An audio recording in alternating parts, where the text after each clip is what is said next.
Good morning, gentlemen. Good morning. So, tell us where we're. This is $500,000 towards school safety. Some schools are already ahead of the curve, it seems. Well, some. I mean, and good morning. Good morning. The sheriff had about a year and a half ago, thereabouts, entered into agreement with us in Whitesboro Central School District for special patrol officers, the SPOs, as they are referred and designated. And so Whitesboro had come to the sheriff and looked at this model and took it, and it's been successful. Now, some of the other school districts have, over time, and Howard can chime in, worked with other police agencies, Utica working with Utica Police, Rome working with Rome Police. I believe New Hartford Sheriff is with New Hartford Schools. So there are other arrangements. It is somewhat comforting to walk in as a parent, and there's one point of entry. Right. You got to buzz in, Correct. and right there is a police officer, Howard. I think that is comforting as a parent. It makes you feel a little better. And there's been a tremendous amount of work, but thanks to the county executive with this proposal, it really takes it to a new level. Yeah. And we do have a blend of districts that already have, as you say, either SPOs at the door or school resource officers, which I know Sheriff Maciol will talk about.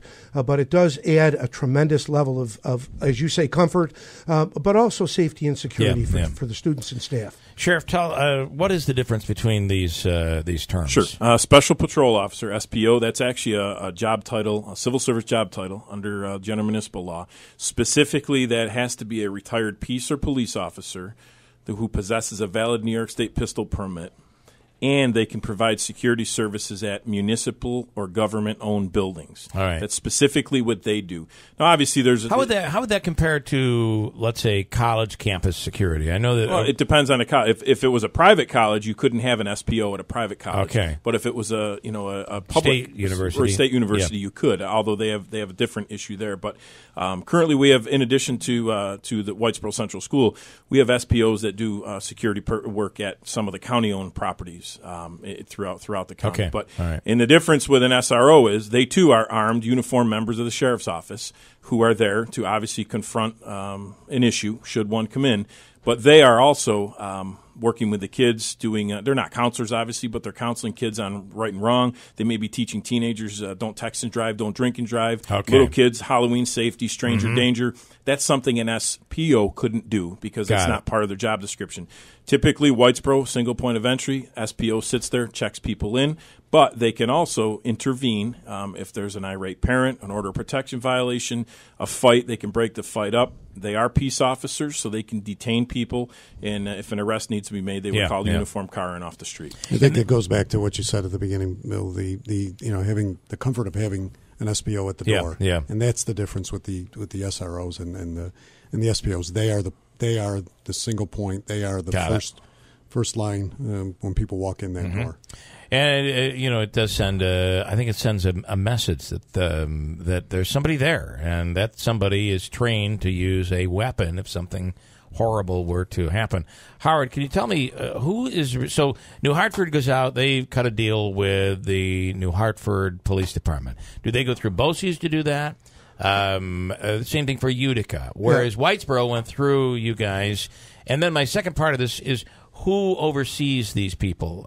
Is it the school, or is it the sheriff's department, or is it? Well, in our particular case, I'll use New Hartford. New Hartford Police have an agreement with the New Hartford School District. At the end of the day, they're New Hartford police officers. They work for the New Hartford Police, but they report they're assigned to duty at the New Hartford schools. Okay. Like our guys and girls and women, whether it's SPO or SRO, they work for us. They wear our uniform, same one I'm wearing here today. But they're assigned to the school district, and they craft their daily duties around what that particular school administrator wants in that building, because each of them are different. I mean, some schools have different issues they're dealing with, so they do different things. But at the end of the day, they work for us, but they're assigned. Their assignment is to that school. All right. And the part of the right now, safety administration that goes through BOCES and the safety office really directly works with training, whether that's training active shooter in collaboration with the sheriffs or the local police department, whether it looks at building safety in terms of doing a building safety audit, which includes not only the inside but also the outside. So that's the part that right now that goes through BOCES. And the other thing, I guess, that I would stress, because as the point of entry and the the armed officer in uniform at the door, how important that is. Yep. The other key piece to all of this, obviously security being number one, but the key piece to this in our all of our overall concern is information sharing and the ability to get the resources from, should something happen. You have an SBO who can immediately get in touch with his commander, the sheriff's office, and have resources or other agencies and whatever the need may be. So it's also information sharing through the districts, as we continue and expand this as we've proposed. Well, the information sharing it's very interesting. Look what was going on in all of our schools, in many schools in the area, and even out in Syracuse, right up as late as last week, where these threats were coming through. And it took a lot of coordination with police agencies, with school officials.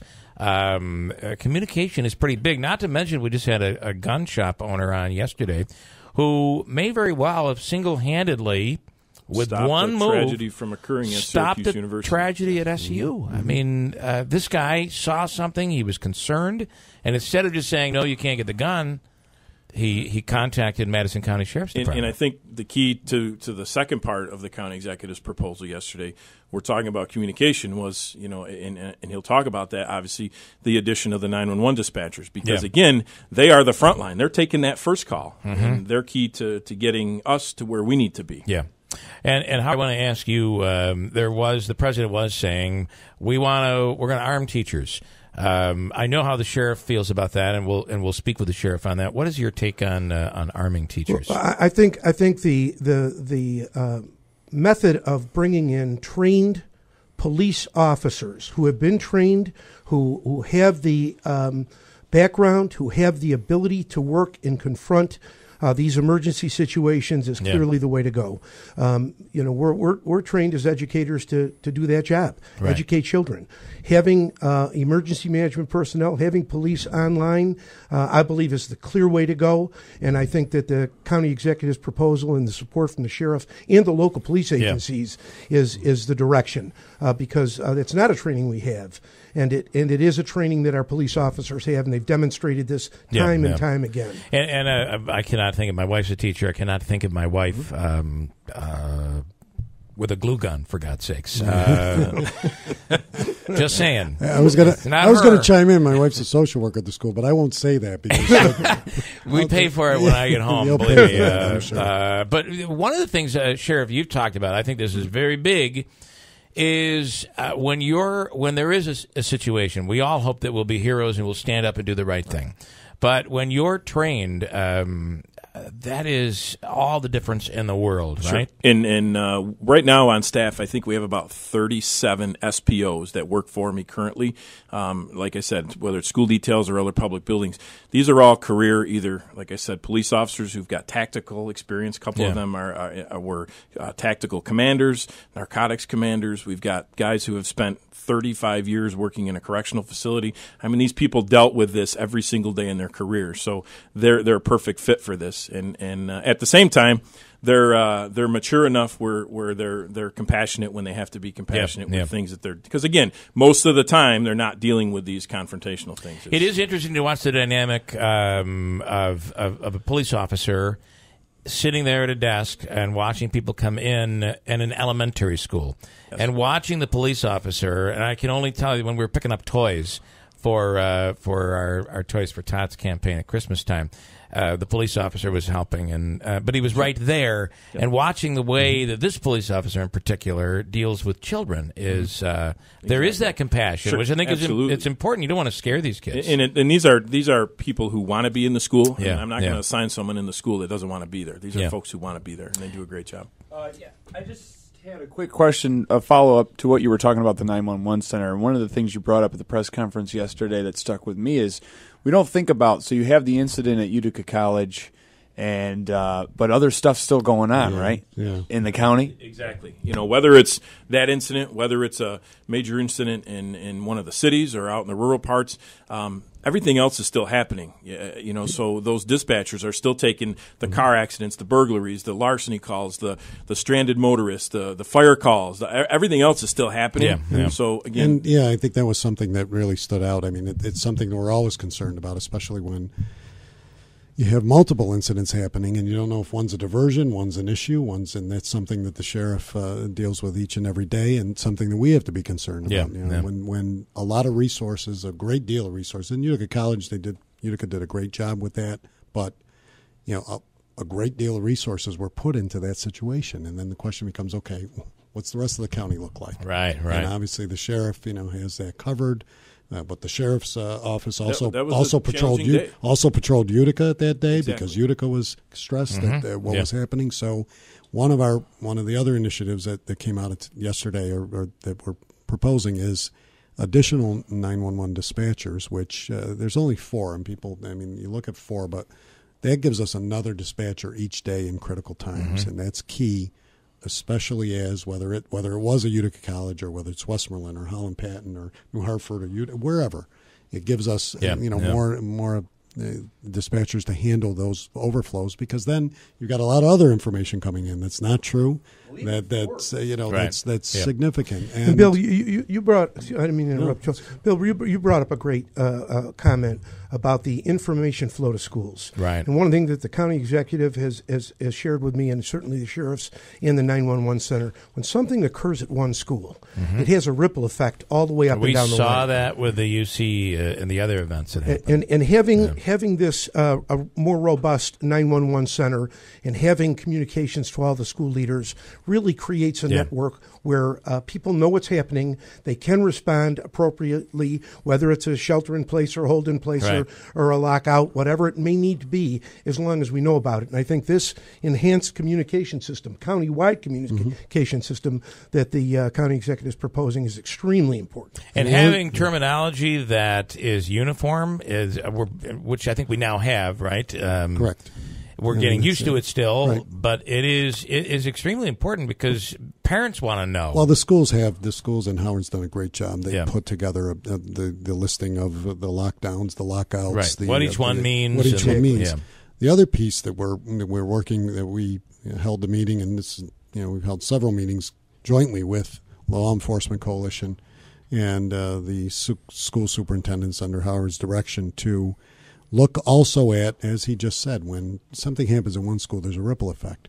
So one of the other pieces of this initiative yesterday, in addition at 911, would be a program coordinator, and it's at 911. It's really the Office of Emergency Services, which we coordinate to help coordinate with law enforcement, with the schools, but and with the community as a whole. And we're going to do more on these situations, so that if a situation occurs in a New Hartford area, what's the radius that we look at in the other schools that are in proximity to notify them? Right. Because obviously, if something happens in New Hartford, yes, we want other schools in Whitesboro and other places to know. Yep. But we also want them to, be aware if there is a lockdown of sorts or if there is certain situations. So zoning that out, so to speak, and really having certain protocols in with Howard and with the schools, so that when something happens, these are all important components. Are you guys all happy with the way things went down with the Utica College? When that, because you had something going on in the Valley, you had a couple of incidents that were happening locally.